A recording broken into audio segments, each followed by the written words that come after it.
Bonjour à tous et bienvenue sur le podcast Santé Équilibre. Chaque semaine avec ce podcast, je vous donne des outils, des conseils, des astuces et aussi de l'énergie pour améliorer votre santé et aller vers un corps sain et un esprit serein. Je suis Martine Bosque, ostéopathe, praticienne de médecine chinoise, auteure et coach santé bien-être. Vous pouvez me retrouver sur mon site internet www.equilibrenco.com. Alors mettez-vous à votre aise, installez-vous confortablement et c'est parti pour l'épisode du jour.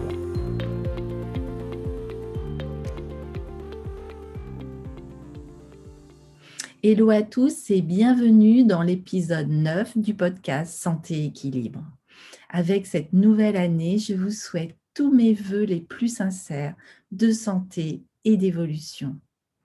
Je vais continuer à évoquer avec vous dans les prochains épisodes la philosophie d'Ho'oponopono. Et pour cela, je me suis inspirée des écrits de Jean Graciet. Dans l'épisode précédent, je vous ai parlé de l'origine de la méthode ancestrale hawaïenne d'Ho'oponopono. Comment nous pouvons être créateurs de notre vie à 100%, d'où viennent nos mémoires et comment les nettoyer avec cette méthode d'Ho'oponopono qui nous veut tant de bien. Nettoyer est très facile. Au début de la pratique, il peut suffire simplement de répéter tel un mantra ces 4 mots. Désolé, pardon, merci, je t'aime. Pour le mental, il est difficile de comprendre qu'en répétant mentalement « désolé, pardon, merci, je t'aime » ou plus simplement « je t'aime » ou « merci », nous sommes véritablement en train de nettoyer. En effet, en disant ces mots, il est essentiel d'être dans cette conscience que nous prenons l'entière création de ce qui nous arrive. C'est le premier principe de base d'Ho'oponopono et il est capital de commencer à prendre la responsabilité à 100%. Dans cet épisode, je vais aller un peu plus loin. Nous allons évoquer à quel moment faire Ho'oponopono, pourquoi cela est important et comment nettoyer tout le temps. Alors tout d'abord, on peut se poser la question, quand doit-on faire Ho'oponopono ? On ne pratique pas Ho'oponopono uniquement à l'émergence d'un problème dans notre vie. La pratique d'Ho'oponopono doit se faire constamment. C'est-à-dire que vous devez nettoyer à chaque instant et pour tout ce qui vient de se produire et qui est en train de se passer. Vous devez le faire pour toute situation du passé, du présent et à venir. Vous devez le faire pour toute idée, toute pensée, tout désir, tout projet qui vous vient, pour toute question qu'on vous pose, car tout est une création de vos mémoires. À l'origine de toute situation, en effet, de toute rencontre, se trouve une mémoire. Prenons l'exemple, avant de prendre sa voiture ou le bus pour se rendre au travail ou avant d'entreprendre un voyage, on nettoie. Pendant le trajet, à chaque pensée qui nous vient à propos du travail, de la famille, on nettoie encore. De même, dès qu'apparaît devant vous une situation chargée d'émotions, devant votre télévision par exemple, plutôt que de tomber dans le jugement et la critique, simplement nettoyons. C'est pourquoi nous devons nettoyer à chaque instant et c'est très important, sans attendre un quelconque résultat.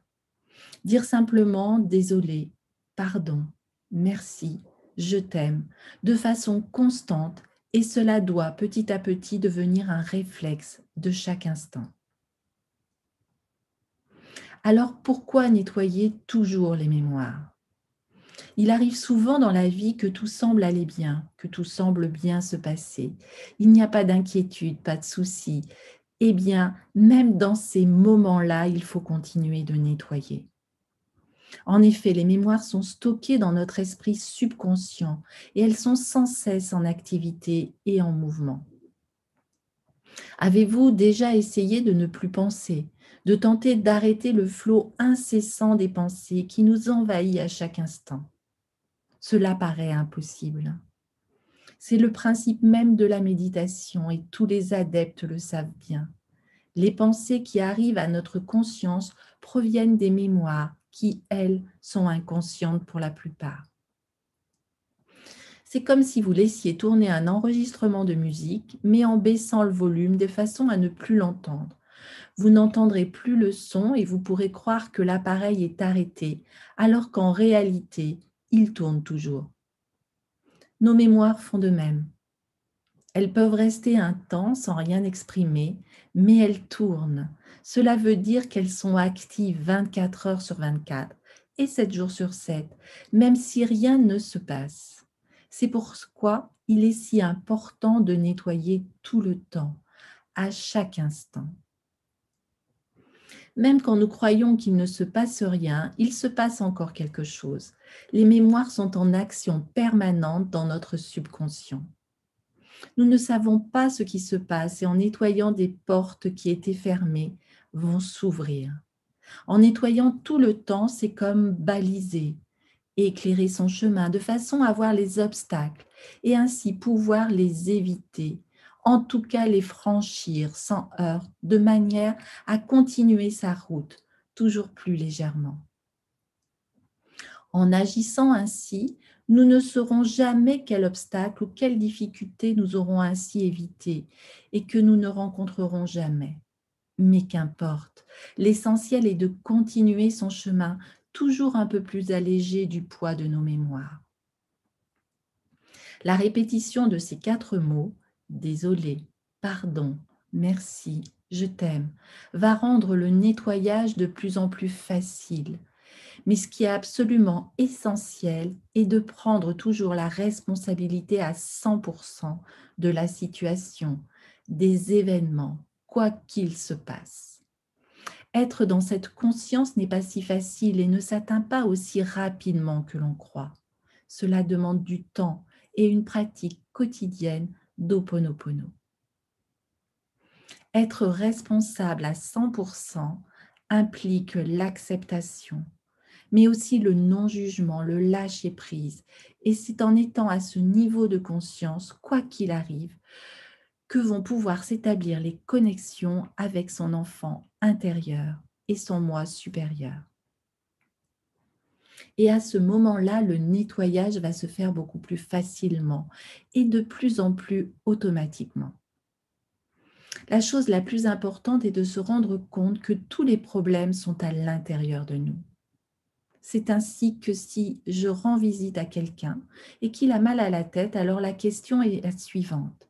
Qu'est-ce qui se passe en moi pour que je fasse cette expérience avec cette personne qui me dit avoir mal à la tête? Et pour autant, le nettoyage doit se faire sans cesse. On ne peut pas arrêter de nettoyer. Un autre point important réside dans l'existence d'une partie que nous appelons l'enfant intérieur, ce que les Hawaïens appellent Uni-Ipili. Cette partie est comme le disque dur d'un ordinateur. On doit travailler sur cette partie pour l'éduquer, afin qu'elle fasse le nettoyage pour nous automatiquement. Le subconscient ou Uni-Ipili est le lieu où s'emmagasine toute l'information depuis le début de la création.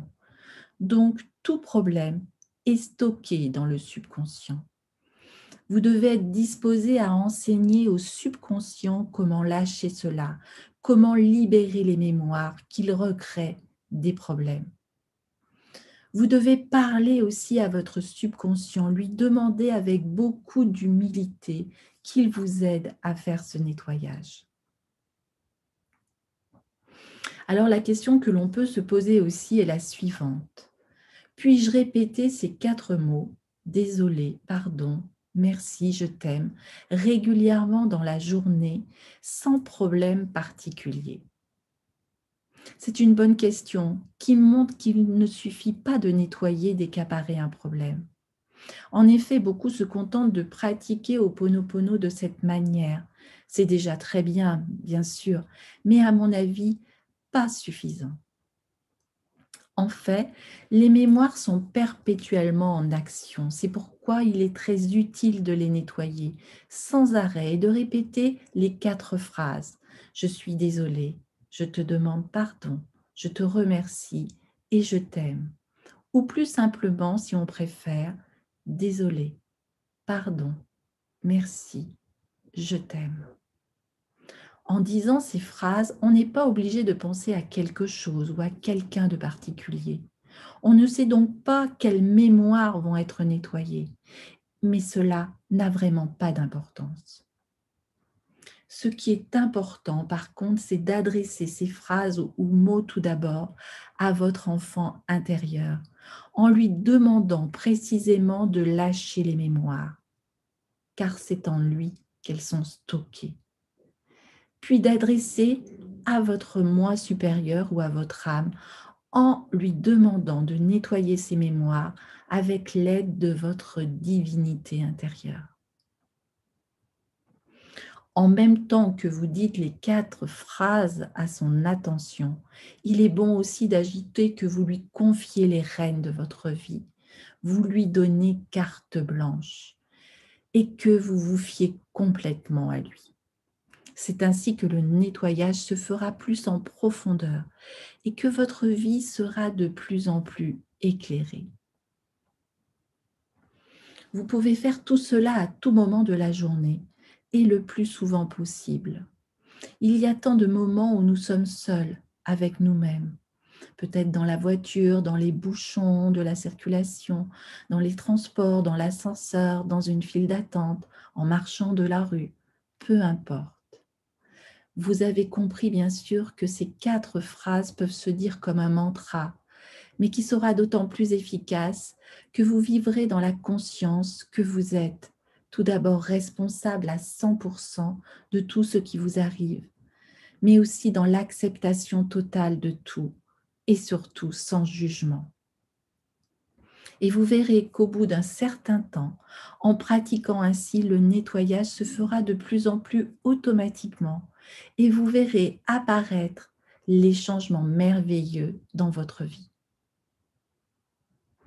Étudions maintenant ce qui se passe quand vous nettoyez. Le mental ou le conscient a le libre arbitre et c'est lui qui prend la décision de lâcher les mémoires pour les confier à la divinité afin qu'elles soient nettoyées. Une fois que le mental décide de prendre la responsabilité à 100% de ce qui arrive, c'est une demande, un ordre même qui est envoyé à l'enfant intérieur. Et c'est l'enfant intérieur qui établit la connexion avec le superconscient ou Omakua. Et c'est lui qui présente sa demande directement à la divinité. C'est ainsi que cela fonctionne. Pour mémoire, vous n'avez rien à savoir, ni à comprendre. Vous devez seulement commencer à nettoyer. Alors faites-le. Chaque fois que vous nettoyez, il se passe quelque chose que vous ne voyez ni ne sentez. Parfois, les résultats sont immédiats, mais parfois, c'est un peu plus long. Mais surtout, il ne faut pas oublier que le seul fait d'attendre un résultat fait intervenir le mental et cela bloque le processus. La seule chose à faire est de nettoyer en repoussant toute idée venant du mental et sans se préoccuper de ce qui va se passer. Donc, être sans attente. Dès que la paix s'installe, à un moment donné viendra une information ou une idée ou une solution à un problème, peut-être sous forme de synchronicité et de façon inattendue. Vous verrez que c'est la solution à votre problème. Des miracles peuvent arriver, mais on ne sait jamais quand. Cette idée nouvelle, originale, inattendue, on l'appelle l'inspiration. Il faut se souvenir que les gens arrivent dans votre vie pour vous donner une opportunité de nettoyer. Les gens avec qui nous vivons, avec qui nous travaillons, sont ceux avec qui nous avons encore plus de choses, de programmes en commun à nettoyer. Nous nettoyons pour être en paix, sans nous préoccuper de ce qui va arriver. Nous nettoyons sans attendre aucun résultat précis, dans un espace déterminé de temps. La seule attitude est d'être en paix. Et nous pouvons être en paix si nous avons de l'argent, mais nous pouvons être aussi en paix même sans argent. Nous pouvons être en paix sans nous préoccuper de ce qui va se passer. Le choix du temps du changement sera celui de la divinité et sûrement pas le nôtre. Mais nous savons déjà que ce sera un temps parfait. Nettoyer constamment nous donne forcément plus d'opportunités d'attirer l'inspiration. Il n'y a rien de spécial à faire, seulement ressentir, sentir ce qui se passe dans le cœur. Mais intérieurement, et dès que l'inspiration est présente, il est nécessaire de continuer à nettoyer instant après instant pour être ouvert, prêt à accueillir ce qui vient de la divinité intérieure, ainsi qu'aux portes qui peuvent s'ouvrir. Il y a peut-être un changement de voie, de direction ou un choix à faire. Et plus nous serons ouverts et conscients, plus nous verrons les opportunités se présenter. Il arrive qu'au fur et à mesure que nous nettoyons, d'autres choses apparaissent même davantage qu'auparavant. Seulement, nous n'en étions pas conscients. Maintenant, c'est plus clair, nous comprenons mieux et nous aurons d'autres occasions pour nettoyer, parce que maintenant, nous savons le faire. En fait, toutes ces choses qui apparaissent sont les plus belles opportunités pour continuer d'évoluer, pour ouvrir à l'amour et découvrir que nous sommes qui nous sommes vraiment. Ce ne sont pas des épreuves, mais seulement des opportunités d'évoluer qui nous sont offertes. On doit être sans attente pour attirer l'inspiration, car les attentes sont aussi des mémoires qui se présentent comme des obstacles sur notre chemin, pour nous empêcher de recevoir d'une manière facile ce qui est correct et parfait pour nous. Alors, ayez confiance et rappelez-vous bien, sans attente. Vous ne savez pas d'où cela viendra. Vous devez être simplement ouvert. Choisissez d'être heureux comme un enfant et vous serez surpris de ce qui peut arriver. Voilà pour cet épisode sur la pratique d'Ho'oponopono. Si vous avez apprécié et appris de cet épisode, faites-le connaître autour de vous, auprès de votre famille, de vos amis, de vos connaissances. C'est ainsi que vous m'aidez à diffuser et à améliorer la santé et l'éveil des personnes qui vous entourent. Vous pouvez aussi mettre une note ou 5 étoiles, un commentaire ou vous abonner sur votre plateforme d'écoute préférée. C'est rapide à faire de votre côté, c'est très très important pour moi, pour amener un maximum de visibilité à ce podcast et au message qu'il contient. Vraiment un grand merci à vous de m'avoir écouté et d'être fidèle à ce podcast. Je vous retrouve la semaine prochaine pour un nouvel épisode d'Ho'oponopono où je vous dévoilerai comment se déroule le processus de nettoyage dans cette formidable méthode d'Ho'oponopono. Aimez la vie, appréciez chaque instant et vivez vraiment pleinement ici et maintenant. J'ai déjà hâte de vous retrouver prochainement sur toutes les plateformes d'écoute. Je vous souhaite une belle journée et vous dis à très très bientôt. Prenez bien soin de vous.